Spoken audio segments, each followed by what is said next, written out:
It was an ordinary afternoon in a quiet neighborhood when a young black boy, Malik, was walking home from school with his backpack slung over his shoulder. He had no idea his day was about to take an unexpected turn. Malik, a bright and respectful 12-year-old, loved his sketchbook and always carried it with him, dreaming of becoming an artist someday. But that afternoon, a routine walk home turned into a moment of chaos. A patrol car pulled up beside Malik, and an officer stepped out, his tone sharp and accusatory. Without explanation, the cop demanded Malik hand over his backpack, claiming it looked like one reported stolen. Confused and scared, Malik hesitated, trying to explain it was his and that he'd done nothing wrong. But the officer wouldn't listen. He grabbed the bag from Malik's hands, searching it without permission as Malik stood frozen, tears welling in his eyes. What the officer didn't know was that Malik's father, Judge Carter, happened to be nearby and witnessed the entire exchange. With authority and urgency, he intervened, walking straight toward the scene. The tension was thick, and time seemed to slow as Judge Carter prepared to confront the officer. Malik's heart pounded, unsure what would happen next. Would justice prevail, or would things spiral out of control? Stay tuned. Judge Carter's commanding presence brought the officer's attention away from Malik. His voice was calm but firm as he asked, "Officer, may I ask what this is about?" The officer, clearly taken aback, hesitated before responding. "This backpack matches the description of stolen property," he said defensively, clutching it tighter. Judge Carter's sharp eyes moved between the officer and his son, who was still visibly shaken. "Stolen property," he repeated, his tone unwavering. "Did you see Malik take it, or is this just an assumption?" The officer stammered, unable to provide a clear answer. "We're just following up on a report," he finally said, his confidence faltering under the judge's scrutiny. Malik's heart raced as he watched his father handle the situation with a quiet authority he admired. Judge Carter had always taught Malik to stand up for what's right, but seeing him in action now was both comforting and surreal. The crowd that had begun to gather whispered among themselves, their expressions a mix of confusion and concern. Meanwhile, Malik couldn't help but feel the weight of the moment. Was this really happening because of a simple misunderstanding, or was it something deeper? As Judge Carter requested the details of the report, the officer's hesitation only deepened the mystery. Malik waited anxiously, unsure of what would happen next. The officer's grip on the backpack tightened as Judge Carter repeated his question, this time more firmly. "What exactly is in that report, officer? You've taken a child's belongings without cause. I'd like to see it." The officer avoided eye contact, fumbling with his words. "The report, it mentioned a stolen backpack matching this description. That's all I know." Judge Carter's jaw tightened. A vague description isn't probable cause to stop a child, let alone search his belongings without permission, he said, his tone steady but pointed. Malik shifted nervously, glancing at the crowd that had now grown larger. Some whispered words of support, others simply stood in tense silence, unsure how to react. From the back of the crowd, an older woman stepped forward. "I saw the whole thing," she said, her voice trembling but resolute. "That boy was just walking home. He didn't do anything." Her words seemed to unsettle the officer, who glanced nervously at her before looking back at Judge Carter. Malik's mind raced, replaying the moment over and over. What if his father hadn't been there? Would anyone have believed him? Judge Carter, sensing the officer's unease, pressed further. "Do you have body cam footage of this interaction?" The question hung in the air, heavy with implications. Malik felt the tension rising, unsure of what would come next. The second officer approached with a measured pace, his gaze sweeping over the crowd before landing on the tense standoff between Judge Carter and the first officer. "What's going on here?" he asked, his voice calm but authoritative. The crowd watched intently, their murmurs fading into silence. The first officer straightened, trying to regain control of the situation.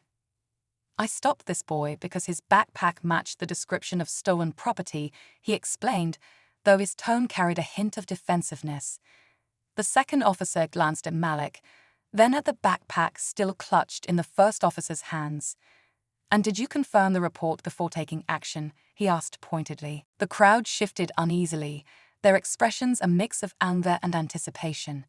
Malik stood frozen, his thoughts a blur of fear and confusion. The second officer's face hardened as he turned to the first. "Let me see the report." The first officer hesitated, his grip tightening on the backpack. I don't have it with me," he admitted, his voice barely above a whisper. The crowd gasped, and Judge Carter's eyes narrowed. "So you acted on nothing more than an assumption," he said coldly. The second officer's jaw tightened, and he turned to Malik, his voice softer now. "Son, are you okay?" Malik nodded weakly, though his heart was still racing. The officer's attention shifted back to his colleague. "This isn't protocol. We'll address this." But before anyone could respond, a voice from the crowd shouted, "Enough talk. What are you going to do about it?" The tension reached its peak as all eyes turned back to the officers. Malik clutched his father's arm, the weight of the moment pressing down on him. Everything felt like it was building toward an explosion, but no one could predict what would happen next.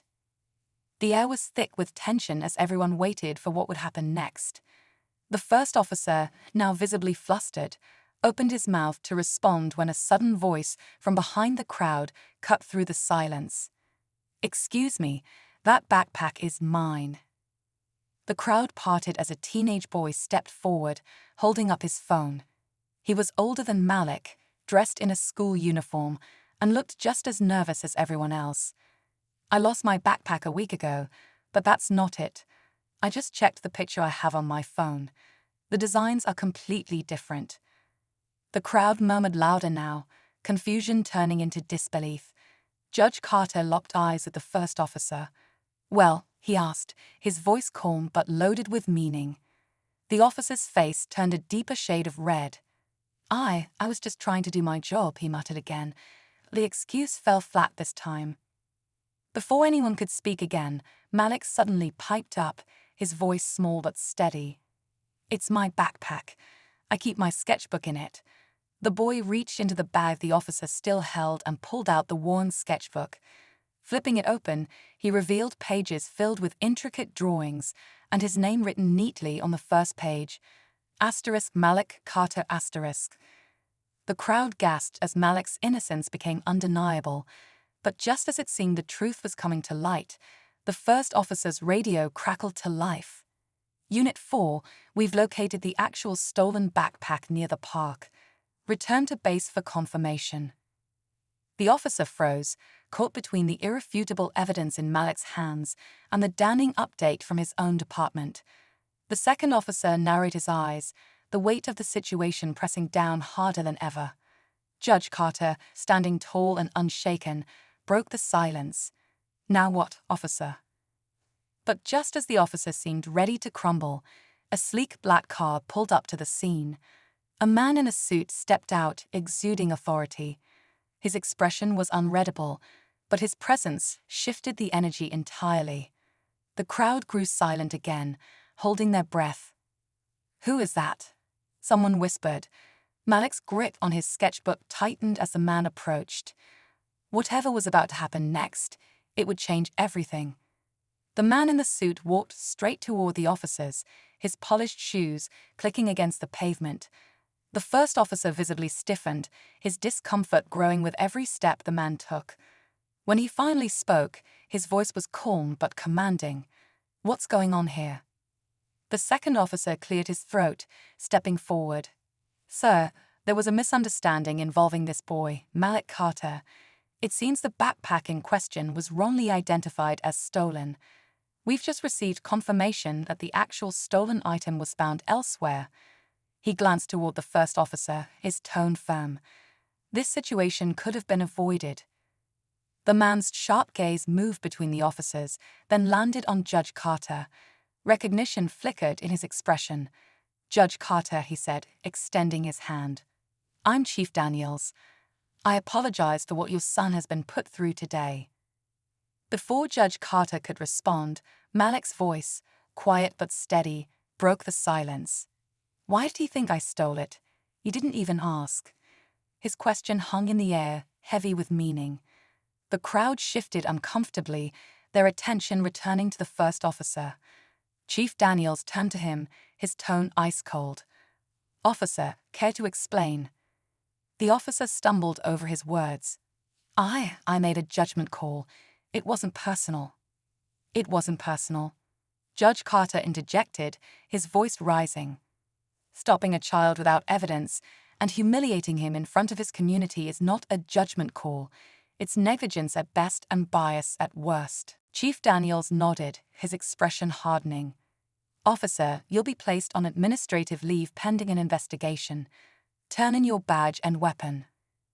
As the first officer reluctantly handed over his badge, the crowd began to cheer softly, relief washing over the tense atmosphere. Malik looked up at his father, who gave him a reassuring nod. But just as it seemed the moment had settled, Chief Daniels leaned closer to Judge Carter and whispered, "I'll handle this, officer, but you should know, the report was anonymous. Someone called in specifically about your son." The twist hit Judge Carter like a lightning bolt. He didn't let it show, though, simply thanking the chief and guiding Malik away from the scene. As they walked home, Malik clutched his sketchbook tightly, his trust shaken but his father's hand steady in his own. In the distance, the crowd began to disperse, but the unanswered question lingered in Judge Carter's mind. Who had made that call and why? The answer would change everything. As Malik and his father walked home, the weight of the day lingered in the air. Malik's steps were slower, his thoughts racing. "Dad," he said quietly, breaking the silence, "why would someone do that? Why would they call the police on me?" Judge Carter looked at his son, his heart heavy. He stopped walking and knelt down to meet Malik's eyes. "Sometimes, people act out of fear or prejudice instead of understanding. It's not fair and it's not right. But what matters is that you know the truth about who you are, kind, talented, and deserving of respect." Malik nodded, clutching his sketchbook tighter. "But it still hurts." Judge Carter placed a hand on his shoulder. "I know it does, son. That's why we stand up to it, like we did today. Change doesn't happen overnight, but every time we confront injustice, we take a step forward." When they reached home, Malik sat at the kitchen table, flipping through his sketchbook. He paused on a blank page, then picked up his pencil. His lines were bolder now, more determined. He started drawing a scene from memory. A boy standing tall beside his father, their expressions strong and unshaken. That night, as Judge Carter watched Malik quietly sketch, he knew this wasn't just about one day. It was about teaching his son to rise above challenges and never let anyone dim his light. In that moment, both father and son carried the hope that things could and would get better.